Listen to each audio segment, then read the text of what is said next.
70 साल का एक अकेला और खामोश राइटर, जिसके चाहने वाले की भीड़ तो बहुत थी, लेकिन अंदर से वो बिल्कुल अकेला था।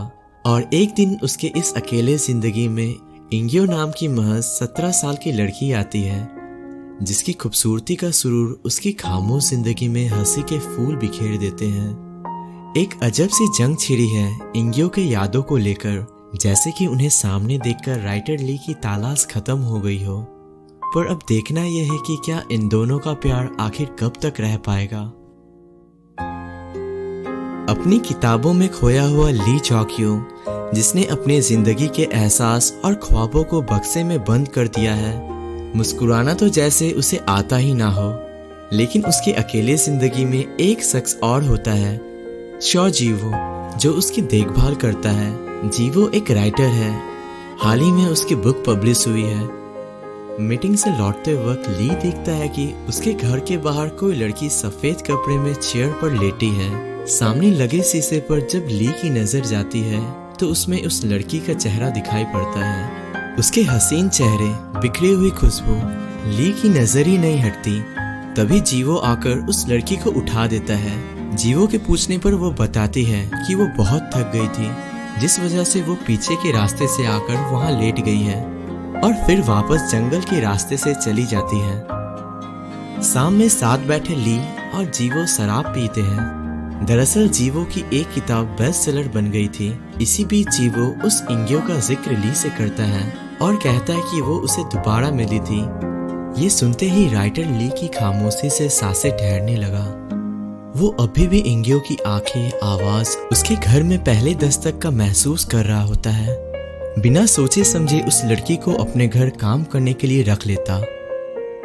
दिल की साफ, थोड़ी चुलबुली, नटखटी इंगियो जब ली के घर का काम करती तो उसका हुस्न और अदाओं पर फिदा ली उसे निहारते रहता।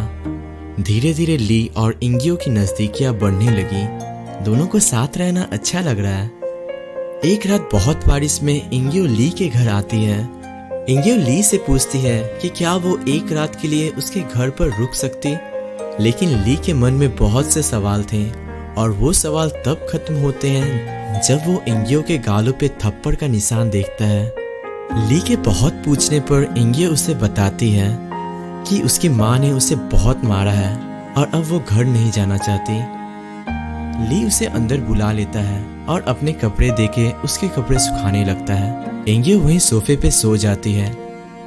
लेकिन जब सुबह राइटर ली की आंखें खुलती तो वो देखता कि इंगियो उसके साथ बिस्तर पे लेटी है। सोते हुए उसकी खूबसूरती ली को खुली आंखों से सपने दिखाने लगा। उसकी सूरत में छुपी मासूमी को अपने हाथों से ली महसूस करता है। तभी वो उसके सीने पे बना हुआ टैटू देखता है। वो उसे छू पाता। तभी जीवो की गाड़ी की आवाज सुनाई देती है। वो हड़बड़ाहट में रूम से बाहर आ जाता है और लाइब्रेरी की ओर भागने लगता है, ऐसा कि मानो वो इंगियो के साथ था ही नहीं। इंगियो को ली के कपड़े में उसके रूम से निकलता देख जीवो हैरान होता है, लेकिन बात पता चलने पर वो इस बात पर कुछ नहीं कहता। सुबह इंगियो ब्रेकफास्ट में दोनों के लिए सैंडविच बनाती है। जीवो बोलता है सर ली को सैंडविच बिल्कुल पसंद नहीं, और इस बात पे दोनों की छोटी बहस भी होती है। आखिर उस दिन ली को सैंडविच बहुत पसंद आया होता है। ये देख जीवो काफी हैरान है। वो समझ जाता है कि सर ली के दिल में इंगियो के लिए कुछ तो है। ब्रेकफास्ट करते करते ली इंगियो को बोलता है कि उसने उसके बॉडी पे टैटू देखी है जो उसे बहुत अच्छा लगा। इसी बीच दोनों को इंटरप्ट करते हुए जीवो उनको वॉक पे जाने के लिए कहते हैं। लौटते समय जीवो इंगियो से कहता है कि वो उसको काम से निकालने वाला है। ये सुनकर इंगियो बहुत उदास हो जाती है, जैसे उसके हाथों से कुछ छूटने वाला हो। ली से दूर होने का सोचकर ही इंगियो की आंखें नम हो जाती हैं। इसी बात पे जीवो इंगियो को धमकाने जाता है।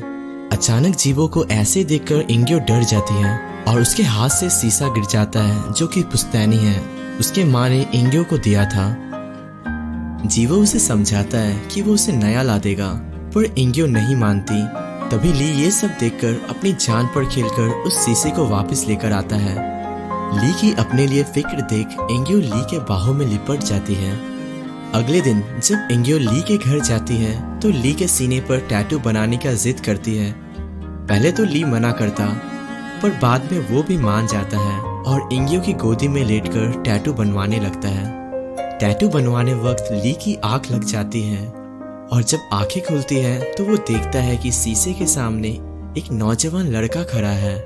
ये कोई नहीं बल्कि ली होता है, जो अपने आप को कई साल पीछे पाता है। जहां वो इंगियो के हाथों में हाथ लिए दिलकश मंजर में आसमान के नीचे अपने सपनों का एक झरोखा बनाने का ख्वाब देखता है।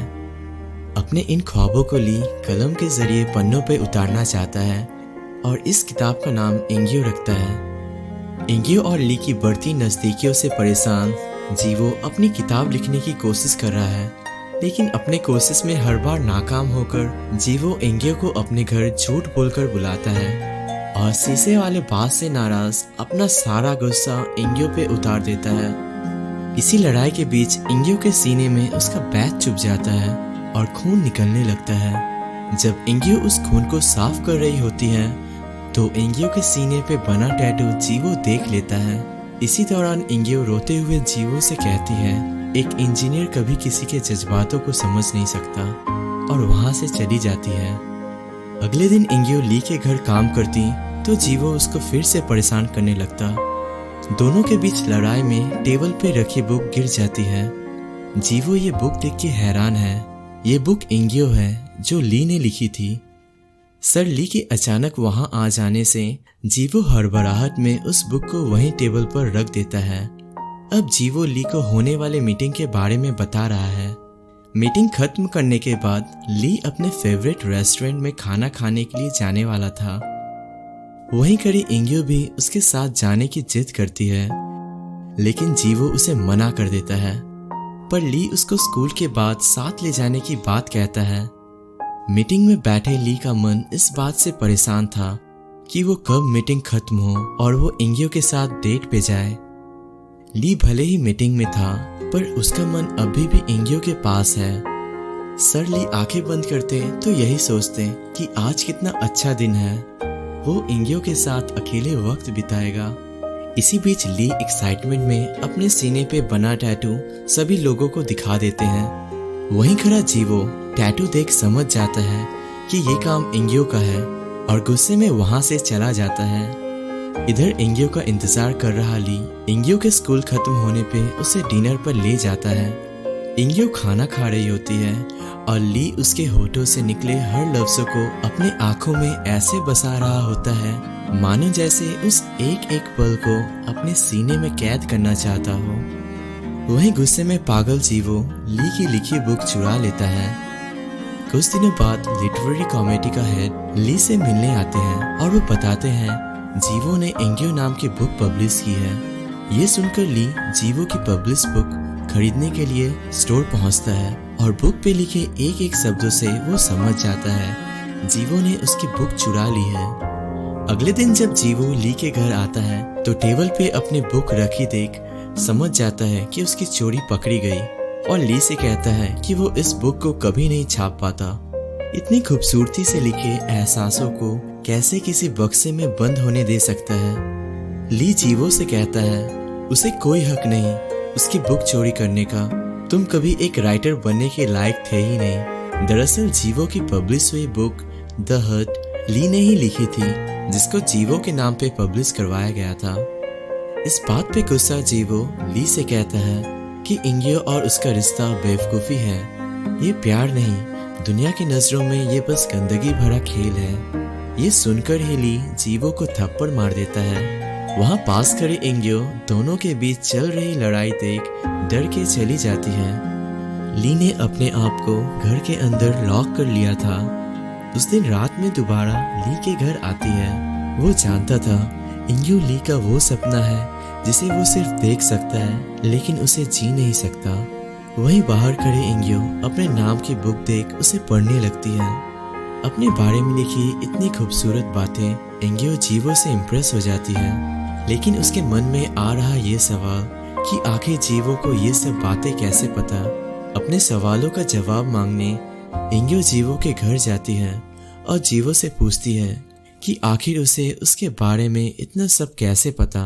इंगियो के पूछे इस सवाल में वो समझ जाता है कि उसे इस बारे में कुछ नहीं पता और कहता है कि ली ने उसे सब बताया।